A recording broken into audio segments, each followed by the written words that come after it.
अस्सलाम वालेकुम dear students. ये जो चैप्टर हमने स्टार्ट किया था इनर प्रोडक्ट स्पेसेस और ऑर्थोगोनैलिटी, उस सिलसिले में ये लास्ट लेक्चर रिकॉर्ड कर रहा हूँ आप लोगों के लिए। हम इसमें रिकॉल करने की कोशिश करेंगे कि हमने इस चैप्टर में पढ़ा क्या क्या। तो हम लोगों ने इनर प्रोडक्ट स्पेसेस को देखा था, उनकी कुछ एग्जांपल्स की थी, काशी-श्वार्ज़ इनइक्वालिटी को देखा था, उसकी कुछ साथ ऑर्थोगोनैलिटी का कॉन्सेप्ट देखा था, ऑर्थोगोनल सेट्स देखे थे, फिर हमने ऑर्थोगोनल सेट्स के बाद ऑर्थोगोनल बेसिस की तरफ गए थे। आपको याद होगा हमने देखा था कि किस तरह से वो कोफिशिएंट्स हम कंप्यूट कर सकते हैं और किस तरह से ऑर्थोगोनैलिटी की वजह से हमारी कंप्यूटेशन आसान हो जाती है। फिर उसके बाद हमने ग्राहम श्मिट ऑर्थोगोनलाइजेशन प्रोसेस पढ़ा था, जिसके ज़रिए हम किसी भी बेसिस को ऑर्थोगोनल बेसिस में कन्वर्ट कर सकते हैं। फिर हम उसके बाद हमने ऑर्थोनॉर्मल सेट्स भी देखे थे और उसके बाद हमने अपने जो पिछले लेक्चर में ऑर्थोगोनल सेट्स और पॉजिटिव डेफिनेट मैट्रिसेस को कवर किया था। हमने दरमियान में कहीं ना कहीं नॉर्म स्पेसेस की बात भी की थी। तो अगर आपको याद हो तो जो हमने स्टार्ट लिया था इनर प्रोडक्ट स्पेसेस से, तो आपको याद होगा वो हमने स्टार्ट लिया था डॉट प्रोडक्ट ऑफ वेक्टर से।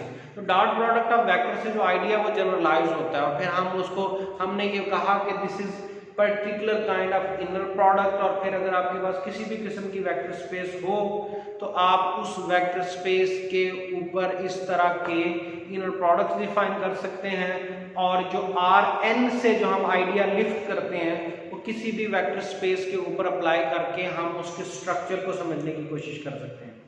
एक चीज ध्यान में रखिए, लीनियर अलजेब्रा में हमको कुछ चीजें ज्योमेट्री की हद तक समझ आती हैं, जहां पे हमारा जो परसेप्शन है हम चीज़ों को उस परसेप्शन की मदद से ज्योमेट्रिकली विजुअलाइज नहीं कर सकते, तो हमें चीज़ों की थ्योरेटिकल सेटिंग में जाना पड़ता है। तो हमने काफ़ी सारी चीज़ें थ्योरेटिकल सेटिंग में जाके की थी। अच्छा, हमने जो अब तक एग्जांपल कर रखी हैं उन एग्जांपल्स में हम जो वेक्टर स्पेसेस ले रहे थे वो रियल लाइन वाली या ओवर द रियल नंबर्स ले रहे थे, over the real numbers, field आपका रियल नंबर्स था। अब मैं जस्ट आपको ना अगर कॉम्प्लेक्स नंबर्स आ जाए तो जो आपकी इनर प्रोडक्ट स्पेसेस हैं उनमें किस कदर चेंज आता है। तो कैप्शन मैंने लिख रखा है नॉर्म वेक्टर स्पेस। रीजन उसकी यह है कि मैं आपको ये जो नॉर्म है इसका एडवांटेज समझाना चाह रहा हूँ कि फर्ज कीजिए अगर आप कंप्यूटर प्रोग्रामिंग कर रहे हैं and your computer is can understand the concept of norm, आपने उसको बता दिया है तो उसकी इमीडिएटली ज्योमेट्री में किस तरह से चेंजेस आती हैं। आपने वो कुछ एनिमेशन वीडियोस देखी होंगी जिनमें इमेजेस बहुत तेजी से चेंज होते हैं। तो आपने ये देखना है कि हम जब सेट की डिस्क्रिप्शन में माइनर सी चेंज करते हैं by the end of this lecture, कि जब सेट की डिस्क्रिप्शन में हम माइनर सी चेंज करते हैं, नॉर्म में माइनर सी चेंज करते हैं, तो उसका जो स्ट्रक्चर है वो बदल जाता है। तो यहाँ से आपको आइडिया होना शुरू होगा कि ये जो आपको मुख्तलिफ स्क्रीन पे तेजी से चेंज होते हैं इमेजेस नजर आते हैं, उनके बैकग्राउंड में क्या हो सकता है। मैं स्टार्ट करूंगा नॉर्म वेक्टर स्पेस को समझने से पहले रिकॉल करवाऊंगा आपको सादा सी इनर प्रोडक्ट स्पेस। लेकिन अब फर्क ये है कि पहले हम डील किया करते थे रियल नंबर्स के ऊपर, अब मैंने कहा कि हम बात करेंगे कॉम्प्लेक्स नंबर्स की। So we be the vector space over complex numbers and you take 2 points from the vector space. With that pair of points you do what? You associate a complex number, मतलब आपने हर pair के साथ एक complex number associate कर देना। पहले हम ये पेयर के साथ रियल नंबर एसोसिएट करते थे, जब आपने ये पेयर के साथ कॉम्प्लेक्स नंबर एसोसिएट कर देना है तो फिर ये जो असाइनमेंट वाला फंक्शन है इसमें हमने 3 प्रॉपर्टीज अप्लाई करनी है। ये तीनों प्रॉपर्टीज हम रियल नंबर्स के केस में ऑलरेडी कर चुके हैं। ये जो पहली प्रॉपर्टी है हमने इसको पहले ही लिनियरिटी प्रॉपर्टी या लीनियर प्रॉपर्टी बोला था, उसमें हम ये लिखते थे au1 plus bu2v and this is au1v plus bu2v। तो ये बिल्कुल एग्जैक्टली वही प्रॉपर्टी है जो real number for the vector space over real numbers हमने देखी थी। जो पहले हम करते थे सिमेट्रिक प्रॉपर्टी, अब ये सिमेट्रिक के साथ ये टर्म ऐड हो गई है कंजुगेट सिमेट्रिक प्रॉपर्टी। तो इसमें फर्क क्या आ रहा है, this u inner product with v should be equal to v inner product with u, लेकिन अब आप इसका कंजुगेट लेंगे। Positive definite property, positive definite property का मतलब ये है कि आप दो कॉम्प्लेक्स नंबर्स का पेयर लें, उनकी जो इनर प्रोडक्ट है that is always greater than और इक्वल टू 0, और ये नंबर 0 कब होगा, जब ये सिर्फ v जो है वो भी u के बराबर आ जाए। So this is possible if and only if we are taking inner product of 0 with itself. Okay, हमने नाउन का कॉन्सेप्ट देखा था। नाउन का मतलब क्या है कि हम एक वेक्टर के साथ एक नंबर को जोड़ रहे हैं।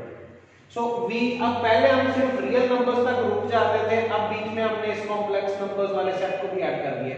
तब हम कह रहे हैं कि V is a vector space over real numbers, R over complex numbers. तो हम करेंगे क्या, suppose to each vector V we do what, हम with there is an associated real number. तो हमने जो वेक्टर स्पेस है वो आपकी ओवर R हो सकती है या C हो सकती है, लेकिन उस वेक्टर के साथ आपने रियल नंबर ही एसोसिएट करना है। तो ये उसको U लिख देंगे हम। ये जो फंक्शन है ये वेक्टर स्पेस ओवर C हो सकती है या ओवर R हो सकती है, लेकिन आप ये जो फंक्शन है इसकी जो कोडोमेन होगी that is always the real number. और इस पे ये तीन प्रॉपर्टीज जो आप हम पहले कर चुके हैं इनको हम सेटिस्फाई कराएंगे। The function which is from the vector space to real line is called a norm on V if it satisfies these three properties। हम इनको पहले भी कर चुके हैं। तो पहली प्रॉपर्टी ये है कि जो नॉर्म है किसी भी वेक्टर की वो ग्रेटर देन और इक्वल टू 0 होगी, and this is 0 if and only if V is 0। दूसरी, अगर आप वेक्टर के साथ एक स्केलर k मल्टीप्लाई कर देंगे where this k is coming from the field of real numbers, जबकि आपका जो वेक्टर है वो V से आ रहा है, तो दिस बिकम्स कि ये k की absolute value times the norm of this vector. और जो तीसरी प्रॉपर्टी है कि अगर आप दो वेक्टर्स ले लें u और v, तो u plus v is less than और equal to inner norm of u plus norm of v। तो ये तीनों प्रॉपर्टीज अगर सेटिस्फाई हो जाए तो vector space with norm is called normed vector space. ये जो चीजें हैं ये हम ऑलरेडी इस चैप्टर में कवर कर चुके हैं। अब सिर्फ हम करना, जिस वजह से मैंने ये लेक्चर रिकॉर्ड किया, कि नॉर्म का कॉन्सेप्ट आप देखेंगे। अब नॉर्म आप बहुत तरह से डिफाइन कर सकते हैं। फॉर एग्जांपल अगर नॉर्म इस तरह से डिफाइन कर दी जाए कि आप एक n टुपल लें और इसको बोलते हैं हम इंफिनिटी नॉर्म। इसमें हम करते क्या है कि इस टुपल की जो सबसे बड़ी एंट्री है वो लिख लेते हैं।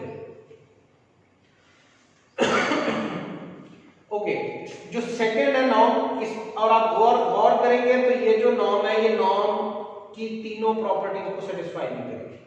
ये वाली जो नॉर्म है n1 n2 n3 इन तीनों को सेटिस्फाई नहीं करेगी। फिर अगर आपकी ये वाली जो नॉर्म है a1 a2 a3 and so on an, this is equal to sum of absolute values, इसको बोलते हैं वन नॉर्म। और फिर अगर आपने वही n टुपल लिया और यहाँ पे 2 सब इंडेक्स में लिखा हुआ है, सॉरी ये सबस्क्रिप्ट में लिखा हुआ है, तो this is a1 square plus a2 square plus on an square और पूरे का स्क्वायर रूट ले लिया, इसको बोलते हैं कि 2 नॉर्म।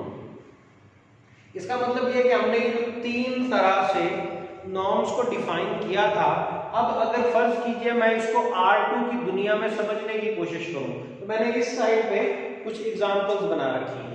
तो ये जो एग्जांपल्स हैं इनकी मदद से मैं आपको समझाने की कोशिश करूंगा कि ये जो नॉर्म्स का कॉन्सेप्ट है ये किस तरह से रोल प्ले करता है।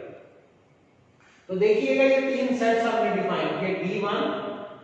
D1 में जी आप R स्क्वायर के पॉइंट्स ले रहे हैं और आपकी कंडीशन ये है कि दिस U2 इज 1, मतलब ये कि जो 2 नॉर्म है, तो 2 नॉर्म की वैल्यू दैट इज 1। फिर ये वाला U is equal to x y and R2, और यहाँ पे जो 1 नॉर्म है दैट इज इक्वल टू 1, और ये जो लास्ट है ये x y and R2, और जो इंफिनिटी नॉर्म है दैट इज 1। अब हम इनको समझने की कोशिश करते हैं कि यहाँ से क्या मिलता है। जो 1 नॉर्म की कंडीशन थी हमारी, 1 नॉर्म में हम इनके एब्सोल्यूट सॉरी जो 2 नॉर्म थी उसमें हम ये करेंगे x2 का स्क्वायर x का square plus y square and this whole thing is 1, so this we will have x square plus y square is equal to 1। तो ये x square plus y square equal to 1 के साथ हमने ये किया। so this x square plus y square is equal to 1, तो geometrically आपको ये सर्कल मिलेगा। I am sorry for my bad drawing. तो ये जो सर्कल मिलता है ना, जिसके ऊपर मैं पॉइंटर घुमा रहा हूं, तो ये आपको पहले केस में ये सर्कल मिलेगा। ये D1 ये जो इमीडिएटली R2 का ये वाला सबसेट लिया हमने जब हमने नॉर्म को यूं डिस्क्राइब किया। जब U1 लिया, अब U1 दिस इज 1 नॉर्म। जब 1 नॉर्म कंसीडर करेंगे तो 1 नॉर्म के केस में अब ये आपके पास आ जाएगा x norm plus x mod plus y mod and this whole thing, this sum is 1. अब ये चीज आ गई है। अब इसका मतलब ये है कि जो भी पेयर होगा, this x mod plus y mod is equal to 1, और इसकी अगर मैं इसको अगर देखूं तो मेरे पास पॉसिबिलिटीज क्या क्या बनती है। x plus y is equal to 1, x minus y is equal to 1, minus x plus y is equal to 1 and minus x minus y is equal to 1. अब मैं कर क्या रहा हूं कि अगर तो x y मेरा जो पॉइंट है, x और y दोनों पॉजिटिव एंट्रीज हैं तो x plus y हो जाएगा। अगर x पॉजिटिव है y नेगेटिव है तो ये x minus y हो जाएगा। तो ये इस मॉड फंक्शन की डेफिनेशन को यूज कर रहा हूं। अगर x नेगेटिव है y पॉजिटिव है तो this is minus x plus y is equal to 1 and this is minus x minus y is equal to 1. तो ये अब जो मेरे पास फिगर बन रही है, x plus I will have these this one, this line, this line, this line and this line. तो अब मेरे पास ये वाली जो पिक्चर बन रही है, I am getting this picture because of this equation. अब जरा गौर कीजिए, ये जो x plus y is equal to 1 है, ये आपको क्या दे रहा है? When x is 0, y is 1. So that means I am talking about this point. So this when x is 0, y is 1, I am talking about this point. अब इस पे आ जाइए। Sorry, when y is 0, x is 1. When y is 0, x is 1, तो अब मैं यहाँ पे आता हूँ। This is 1, sorry. So ये जो आपकी लाइन है, this is x plus y is equal to 1. अब इसी तरह से अगर मैं x की वैल्यू 0 रखूं तो y will be minus 1. So here I am. X is 0, y is minus 1. And when y is 0, x is 1, I have this line. अब ये मेरी दूसरी लाइन आ गई। तो इसी तरह से जो बाकी की दो इक्वेशंस हैं वो आपको बाकी की दो लाइंस दे देंगे, इनको आप वेरीफाई करेंगे। ओके, लास्ट वाली पे चलते हैं जिसको आप इन्फिनिटी नॉर्म बोलते हैं। इन्फिनिटी नॉर्म में आप ध्यान में रखेंगे कि आप कंसीडर किन पॉइंट्स को करते हैं। आप मैक्सिमम वैल्यू कंसीडर करते हैं। This is the maximum value in the pair. अब आपने ये कंसीडर क्या करना है कि x y, और आपने उस पे कंडीशन लगाई हुई है कि ये इंफिनिटी नॉर्म है, this is 1. This is possible only when either x is 1 और y is 1. ये वाली जो कंडीशन है ये सेटिस्फाई होगी ही उस वक्त जब या तो x 1 होगा या y 1 होगा। x के 1 होने का मतलब क्या है? x के 1 होने का मतलब I am on this line. मिसाल के तौर पे अगर मेरा x 1 है और जो मेरा y है that is 0.5, the value I will obtain is 1. So when x is so I will have some this 1 for all such points जिनमें x यहाँ पे मुझे 1 मिला और ये वैल्यू 1 से छोटी मिली। अब अगर on this side अगर ये 1 मैं फिक्स कर दूं, y की वैल्यू मैंने 1 फिक्स कर दी, x की वैल्यू मैं चेंज करता रहा तो मैं इस लाइन पे, और ये ध्यान में रखिएगा कि is I must say this is maximum of the modulus value, maximum of x और साथ इसके y लिख देंगे तो इन दोनों में से जो भी बड़ा होगा। अब अगर मैंने y को ये y1 फिक्स कर लिया तो मैं इस लाइन पे हूं, और अगर मेरा x हो जाए -1 और y यहाँ पे कुछ भी आता रहे तो absolute value of -1 is 1. In that case, now when x is -1 and y is anything, I am on this line. And when y is -1 and x is anything, I am on this line. तो गौर आपने ये करना है कि जब मैं norm की definition change करता हूं तो geometrically I for these three different norms I get these three different figures. तो अब इसका मतलब ये है कि ये जो नॉर्म का कॉन्सेप्ट है, this can give us different geometrical meaning as we change this norm. तो इस वीडियो में मैंने आपको ये चैप्टर की समरी दे दी है। हमने नॉर्म्स, ये जो एग्जांपल थी ये लास्ट टॉपिक था, जो लास्ट टॉपिक था हमने उसको कवर कर लिया जिसमें हम नॉर्म्स को समझने की कोशिश कर रहे थे। अब मैं मुंतज़र रहूँगा आप लोगों के सवालों का कि आप इस चैप्टर में मेरे से क्या किस किस्म के सवाल पूछते हैं। पे एग्जाम आपका ओपन बुक वाला होगा।